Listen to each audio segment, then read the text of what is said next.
Why are you here? You said you had to work today. I found myself muttering this, surprised to see my husband where he shouldn't be. Right now, I'm at the City Hall's health department. I came here to submit our newborn child's birth certificate. My husband, who had promised to submit it with me, said a sudden work obligation came up and didn't show.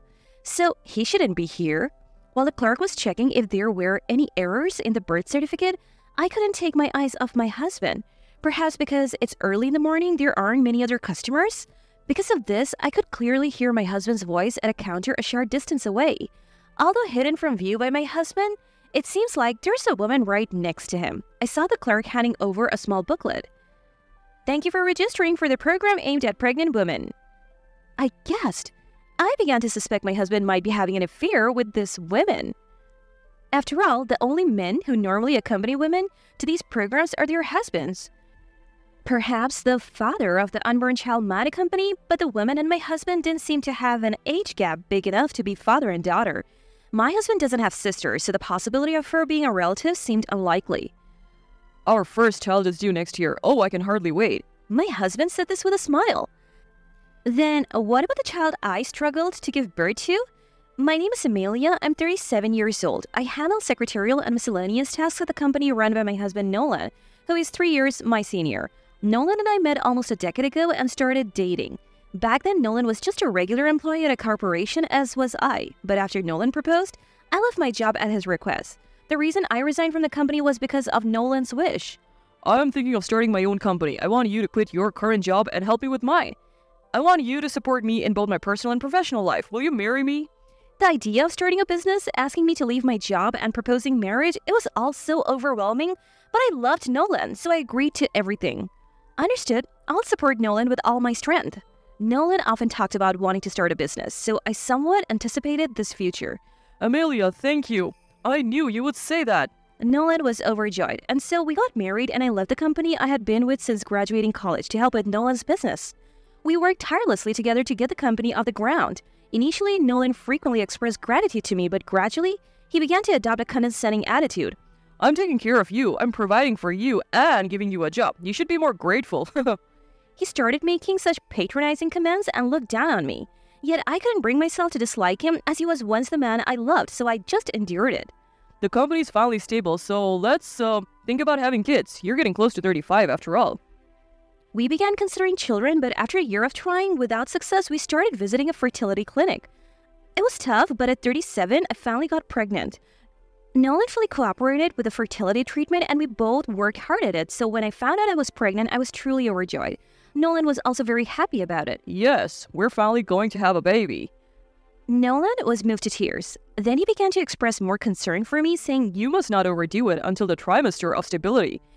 Nolan's attitude softened a bit, almost returning to his old self, which made me happy and I savored our happiness. Morning sickness was tough, but Nolan, despite being inexperienced, did his best to cook for me, helping me through it. As a baby in my belly grew healthy one day, Nolan suddenly said something unbelievable. Nolan was also very happy about it. You know, with advanced maternal age, there's a higher chance of having a child with disabilities.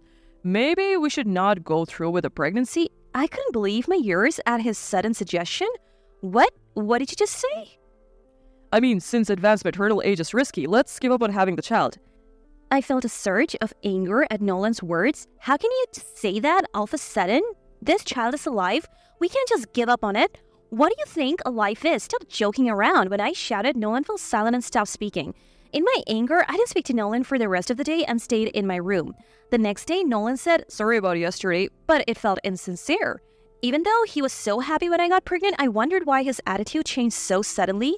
Gradually, Nolan started treating me coldly again and the condescending remarks returned. Don't take advantage of being pregnant. Do your job properly. If you slack off, I won't stand for it. I know, I have never slacked off. I said this while inwardly sighing heavily. But I believed that once a baby was born, Nolan would become kind again, so I kept pushing through each day. I often consulted with my parents and brother about Nolan and shared my problems with them. Then a few days after my due date, I finally went into labor and asked Nolan to drive me to the hospital. Nolan, the contractions are getting closer. Please drive me to the hospital. I asked Nolan while enduring the pain, but he looked annoyed. Oh, it's such a hassle. I'll call a taxi for you. Just take that. I was shocked as I had assumed Nolan would drive me himself. What? Really? Okay, a taxi is fine, but you're coming with me, right? Huh? I have urgent work, so no way. It doesn't make a difference whether I'm there or not. I'm not interested in being there for the birth anyway. Just wait, I'll call a taxi for you. I was saddened by Nolan's attitude, but the pain of the contractions soon became overwhelming. I went to the hospital alone by taxi and eventually gave birth to a healthy baby boy. However, Nolan didn't show up for the birth during my hospital stay or even at my discharge. After leaving the hospital, I went back to my parents' house for postpartum support. My parents and brother doted on the baby and took great care of me. I was supposed to have Nolan submit the birth certificate, but this morning he said he had work and didn't come. In the background of the phone call, I could hear what sounded like announcements from a shopping mall or something similar, so he was probably lying. But even if I pointed that out now, he probably wouldn't come anyway. But pointing that out wouldn't make him come, so I decided to go myself with my parents to the local health bureau. When I submitted the birth certificate, the health bureau official smiled warmly, congratulated me, and gave me various informational materials and keepsakes. As I was about to leave with these items, I unbelievably spotted Nolan. He was with a young woman registering for a program for pregnant women. Nolan? What? Why? I muttered in shock, and there Nolan was, cheerfully telling the City Hall staff, Our first child is due next year. What? What does this mean? I was in a state of confusion, but soon realized that Nolan must have been cheating. Realizing that Nolan's cold attitude was due to his affair, I prepared divorce papers online and immediately filled in my part. Nolan and the young woman, having finished registration for the program for pregnant women, started walking towards the exit. I decided to confront them and gently tap Nolan's shoulder. He turned around, caught sight of me, and showed a look of shock. Amelia, but why? How? Why? Because you broke your promise to submit the birth certificate, so I came to do it? What's going on? Who is this woman? You're registering for a program for pregnant women, weren't you? Explain this. Despite my effort to stay calm, I couldn't help but confront him emotionally. Nolan, looking evasive, stuttered, answer me. What are you doing leaving me and the baby alone like this? As I yelled, Nolan froze for a few seconds before retorting defiantly. I found true love. This girl is much younger than you, only 24. Met her at a bar, the one near the station we went to a few times. Then the young woman with a vulgar smile said, Hi, I'm Yolanda. I've heard about you, but wow, you really are a plain old lady. Hilarious. Trembling with anger, I asked Nolan, is she really pregnant with your child? Yes, unlike you. Yolanda got pregnant naturally. We spent so much on fertility treatments because you couldn't get pregnant. Yolanda is superior to you as a woman. You're just defective as a woman. Nolan laughed as he hurled these hurtful words at me. Exactly, I'm better than you as a woman. I'm younger and cuter, and I got pregnant naturally. I'm more suitable to be the wife of a rich man like Nolan. Yolanda joined Nolan in belittling me. And don't you wear too little makeup? Even if you just had a baby, you should take more care of your appearance, especially with that plain face of yours. Yolanda kept hurling insults at me, taking advantage of my silence. Obviously, a child born to a young woman is healthier and definitely cuter than one born to an old one. Amelia, you're just useless now. Nolan laughed heartily as if he found it genuinely funny. His words made it clear why he suddenly became cold during my pregnancy. The young woman, his mistress Yolanda, must have gotten pregnant, so he no longer needed to focus on our baby. That's why he abruptly suggested giving up on the birth. It was despicable. I felt my feelings for Nolan cooling off completely. Then I handed him the divorce papers. Please divorce me. I've already filled in my part. Nolan looked surprised for a moment, but then started laughing. Nice preparation. I'll sign it right now. Nolan quickly scribbled his signature and handed it back to me. There you go. You file it. Honestly, you have become even more like an old lady after pregnancy and childbirth. That's pathetic compared to Yolanda. Women should always be young. That's none of your business. Goodbye. I'll come home later to pick up my things, and obviously I won't ever help with the company again. Don't need your help anyway. I can handle everything as a president. Don't flatter yourself, idiot. I see. Then I'll go. File these divorce papers. After saying this, I submitted the divorce application. Yolanda, looking triumphant until the end, said, Pathetic old lady. Sorry for winning because I'm cute. Nolan and Yolanda left City Hall, ostentatiously close to each other. I immediately called my brother to tell him about what just happened. Then I went home with my brother and he helped me pack up my belongings. Since I had gone to my parents' house for postpartum support, I had sent only the essentials there. However, naturally, there were still many of my things left at the house. After packing, I returned to my parents' house with my brother. My family, who had been aware of the situation with Nolan, comforted me. My brother said to me, Sis, you did the right thing, divorcing that guy. My parents also smiled and said, "You have really been through a lot. Let's raise the child together from now on." Thank you, everyone. I'm sorry for worrying you. I appreciate your help moving forward. I was able to enjoy my days while struggling with the challenges of first-time parenting. My son was adorable, and though I now detest Nolan, I'm grateful to him for the chance to meet my son. My son was showered with love from me, my parents, and my brother growing up healthily. Then 3 months passed in a flash. Suddenly, Nolan appeared at my parents' house. Reluctantly, I decided to deal with him at the entrance. "What do you want?" showing up out of the blue. Hey, Amelia, come back home and help out at the company again. Nolan stated bluntly and coldly. "What?" "Oh, I see. The company's not doing well, is it?" Yes, ever since you quit, our clients don't want to deal with us. Because of that, the company's in trouble. Nolan exclaimed. Indeed, the company's success had always been due to me. I had been desperately keeping the company afloat by negotiating everywhere, so it had been stable until now. Nolan, acting arrogant as a president, just dumped work on me and actually had no talent for management. So after we divorced and I stopped helping, the company's management probably plummeted. "Oh, when filing for divorce, you said that everything would be fine as long as you, the president, were there. It's laughable that the company faltered so quickly without me." Shut up. Nolan shouted, frustrated. Everyone's saying they can't deal with me. They all say Amelia was better and more competent. What the hell, even though I'm the president? "That's because you never took work seriously. You always dumped everything on me, even when I was pregnant," I said coldly, and Nolan groaned. "Your mistress Yolanda was it? Why not ask her for help?" Yolanda left as soon as the company started to falter. I couldn't help but burst out laughing. Stop laughing. Turns out Yolanda only liked me because I was a rich president. When things got financially tough, she took the child and left. She's the worst, just after the money, damn it.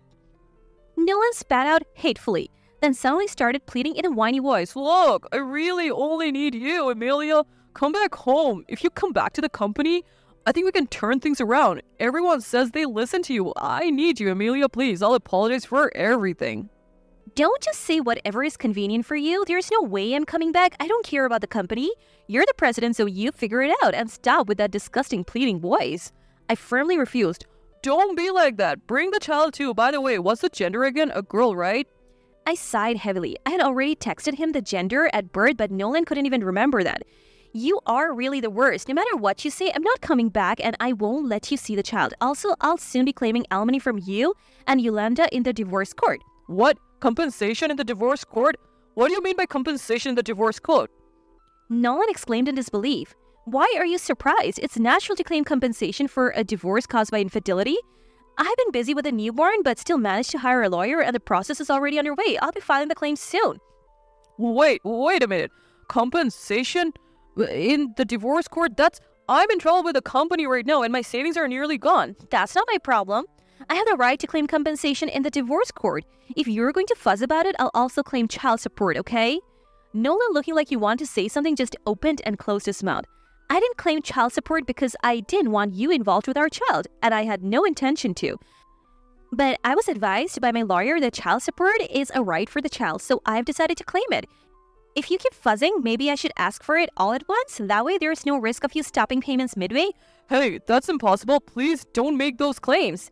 Noah pleaded, sweating profusely. "Then please leave. I'll contact you later about the compensation in the divorce court." After saying that, I closed the front door. Then I filed a claim against Yolanda for compensation in the divorce court using a notarized document. While investigating Yolanda, I visited the bar where they met, a familiar place to me and where I knew the manager. It was a familiar bar that I also frequented and I knew the manager. After explaining the situation, the manager told me about Yolanda, who was a regular. Yolanda seemed to be a regular customer there. She often got drunk at the bar and the manager had to take her home a few times. Knowing her workplace, I gathered a lot of information about Yolanda. I filed claims for compensation in the divorce court against both Nolan and Yolanda. But they both resisted and showed no signs of paying, so I visited a law firm and asked the lawyer to intervene. My lawyer, Miles, was very sincere and capable, so the claim for compensation in the divorce court was smoothly settled. As we met often for meetings, Miles and I gradually became attracted to each other and eventually started dating. Yolanda, somehow finding out that Miles and I were dating, tried to steal him from me. I heard from Miles that she went to his law office and made a passionate approach. "Hey, lawyer, why don't you switch to someone younger and cuter than that old lady? I'm much better, you know." Apparently, she said this in a flirtatious voice, but Miles replied, "I'm not interested in women like you, and Amelia is not an old lady. She's far more wonderful than you. If you're just teasing, please leave." Confused by Miles' cold response, Yolanda muttered, "Why? I thought I could easily take him away like I did with Nolan, losing to such an old lady," and left the law office with shaky steps. Afterwards, many City Hall staff and visitors had witnessed the altercation between me and Nolan, so the rumors about Nolan and Yolanda quickly spread. The rumors continued, and especially for Nolan being a company president, it remained a hot topic. His reputation spread quickly among his business contacts, and unable to receive any support and having to pay me the compensation, his funds depleted, leading to his business closure. Yolanda, apparently upset about losing to me, continued to obsess over Miles and frequently visited his law office. Miles consistently rejected her advances, but Yolanda cried out, "I can't stand losing to such an old lady. Choose me." Due to her persistence, she was eventually banned from the law office and even had the police called on her. Shockingly, it turned out that the child Yolanda had was not Nolan's. She had been involved with multiple men and got pregnant without knowing the father's identity. Desperate to marry wealthy Nolan, she claimed the child was his. Nolan was outraged. I was deceived. I left Amelia and my child because Yolanda said she was pregnant with mine. This is outrageous. How can she do this to my life? Nolan and Yolanda are currently embroiled in a complicated legal battle. Meanwhile, I got remarried to Miles. Miles proposed to me, saying, "Amelia, I promise to make both you and your child absolutely happy." My parents and brother fully supported and endorsed Miles' sincere personality. Blessed by everyone, we started our married life. Soon after our marriage, Miles got transferred, and my son and I decided to move with him. In this new place, while busy with household chores and parenting, I am living a happy life with my kind husband and adorable son.